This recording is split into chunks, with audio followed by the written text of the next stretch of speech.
Vamos finalizar com este vídeo esta curta playlist sobre SAS e vamos falar sobre a possibilidade que nós temos de utilizar operadores matemáticos dentro do nosso código. O SAS permite utilizar dentro do nosso código operadores matemáticos e os operadores matemáticos são fundamentalmente o sinal de adição, subtração, multiplicação, divisão e também o módulos, que é o resto de uma divisão.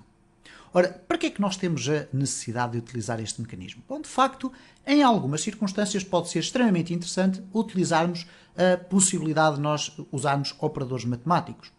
Podemos somar valores, podemos somar pixels, por exemplo. Podemos somar outro tipo de unidades, como por exemplo uma unidade inteira, estamos a falar sempre de números, mas uma unidade inteira, por exemplo, para definir a tonalidade de uma cor. Bom, vamos ver na prática como é que isto funciona. No primeiro exemplo que nós vamos aqui fazer, vamos fazer uma coisa extremamente simples para perceber como funcionam então estes operadores, e é muito básico. Vamos colocar cada um destes parágrafos que estão no vídeo com um tamanho de letra diferente, mas a partir de um tamanho de letra base. Vamos aqui, por exemplo, também utilizar uma variável.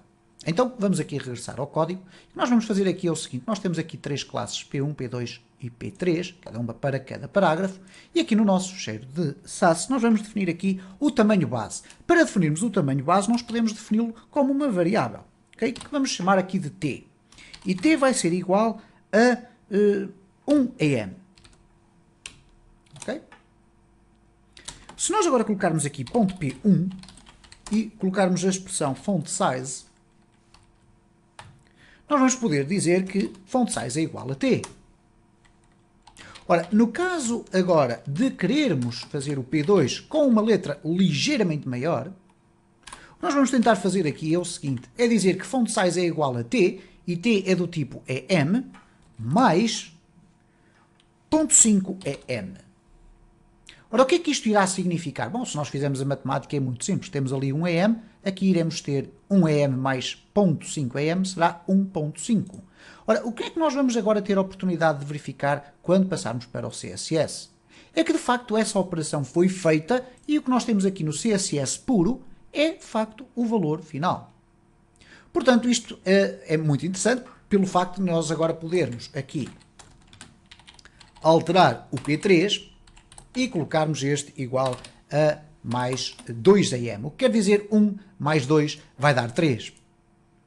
E temos aqui os 3em. E vocês poderão perguntar: bom, mas em termos de construção do código, eu aqui até estou a gastar mais linhas. Bom, mas agora nós temos aqui uma opção que teríamos que alterar manualmente em cada um dos itens, porque é o facto de eu poder, por exemplo, aqui alterar para .5. E o que vai acontecer é que automaticamente os valores aqui vão ser também atualizados. Reparem, eu passei a ter meio EM, que vai somar aqui a meio EM, vai dar 1. E por conseguinte nós vamos ter esta possibilidade de utilizar os operadores matemáticos, por exemplo, desta forma. Nós poderemos fazer divisões, podemos fazer subtrações, podemos fazer multiplicações.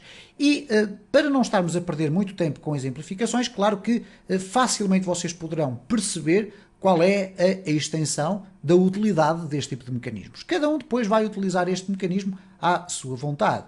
O que interessa perceber aqui é que na raiz da utilização, ou na raiz da ideia da utilização dos operadores matemáticos, está então esta possibilidade que o SAS nos oferece. E nós podemos estar a utilizar EMs, como podemos estar a utilizar PX, por exemplo. Vamos imaginar que definíamos o valor da nossa fonte como PX. É óbvio que nós aqui devemos depois ter algum cuidado. Porquê? Porque se nós agora repararmos, estamos a tentar fazer uma operação matemática entre dois tipos de unidades que não são compatíveis. Neste caso o TEM e o T2EM não é compatível com o 10PX. E por isso nós vamos ter aqui um erro de compilação.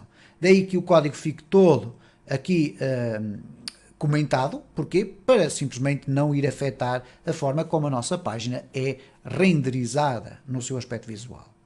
Ora, então nós devemos ter sempre o cuidado de colocar as operações matemáticas sempre com unidades do mesmo tipo. Então, se eu colocar aqui 20px e se depois colocar aqui, por exemplo, 60px, nós vamos ter aqui então uma operação matemática a funcionar de forma correta. Ou, por exemplo, se eu tiver aqui 60p, ou melhor, vamos colocar aqui 30px, eu posso ter aqui mais 20 e posso ter aqui menos 20, por exemplo. Então o que nós vamos aqui observar, nós temos 30, significa que aqui vai ser 50 e aqui vai ser 10. E como vocês podem observar facilmente, aqui temos então estes valores.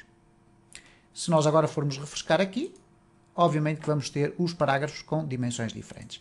Esta articulação é extremamente interessante. Por exemplo, vamos aqui fazer um exemplo muito simples relacionado com as cores. O sistema de cores do CSS funciona de três formas muito interessantes. Nós podemos definir cores que já estão pré-feitas ou pré-definidas através do seu próprio nome. Poderemos definir cores através de uma função RGB ou ARGB. Ou poderemos definir cores através de valores hexadecimais. Vamos utilizar a função RGB. E vamos imaginar que nós tínhamos aqui uma variável chamada red, cujo valor era 100. E no caso do RGB, o que acontece é o seguinte: nós temos o red, o green e o blue. E estes valores podem variar entre 0 e 255. Quer dizer que na totalidade cada um destes valores pode ter 256 valores. Sendo que o valor 0 é a ausência da cor, o valor 255 será a existência completa da cor. Então se nós tivermos qualquer coisa como 255,0,0, significa que vamos ter toda a cor vermelha e não vamos ter nenhum verde nem nenhum azul. Significa que vamos ter vermelho. Bom, explicado isto, o que é que nós podemos fazer com este red? Ora, este red não é 255, é 100. O que quer dizer que se eu colocar aqui uma background color e se disser que isto é igual a red, ora, neste caso eu não posso fazê-lo desta forma, vamos colocar aqui RGB, ok? Vamos definir aqui a utilização do red e depois 00. Então nós vamos ter aqui uma cor de fundo e vamos aqui experimentá-la, ok? No parágrafo, uma cor extremamente escura, ok? Vamos aqui colocar um pathing para vermos melhor. Pathing, 40 px. Vamos criar aqui um espaço interior dentro do parágrafo para vermos melhor. Ok, temos então aqui uma cor mais escura. Ora, vamos fazer a formatação para os outros parágrafos, mas vamos colocar cores ligeiramente mais claras. Então o que é que nós podemos fazer aqui? Bom, nós podemos simplesmente copiar e colar para aqui. E agora aqui no red eu posso acrescentar mais, neste caso é um valor inteiro. Vamos colocar aqui mais 100. Mas se calhar 100 é muito, vamos colocar 50. E vamos dizer, obviamente, que isto é o P2. No P3, que é o terceiro parágrafo, vamos colocar aqui mais 100. Bom, o que é que vai acontecer então nos cálculos? É aquilo que vocês facilmente já estão a deduzir. Neste caso nós vamos ter aqui cores diferentes. E reparem que elas aqui são compiladas para um sistema hexadecimal, mas as operações são feitas. Reparem que as cores estão todas diferentes, apesar de terem partido do mesmo pressuposto, mas de termos aqui uma operação matemática que o SAS se encarrega de compilar para CSS normal. Então se nós formos agora aqui refrescar, vamos ter a ocasião de verificar é que a cor vai se tornando cada vez mais clara. Esta é, então, a funcionalidade interessante que o SAS nos permite, que é a utilização de operadores. Obviamente que nós não vamos estar a perder muito tempo aqui a fazer exemplos com outro tipo de operadores, porque o princípio fundamental é exatamente o mesmo. É a possibilidade de nós podermos fazer operações matemáticas utilizando o sinal da adição, da subtração, da multiplicação, da divisão e também o módulos. Neste caso, sendo que o módulos é, ou neste caso, a adição, a subtração, a multiplicação é o asterisco, a divisão é a barra e o módulos é o sinal de percentagem. O módulo significa o resultado restante de uma divisão entre dois valores. Portanto, se a divisão não for inteira, nós vamos ficar aqui com o valor do resto.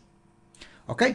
Dito isto, fará todo sentido dizer que está ao vosso alcance colocar em prática todas estas ideias da forma que vos for mais útil.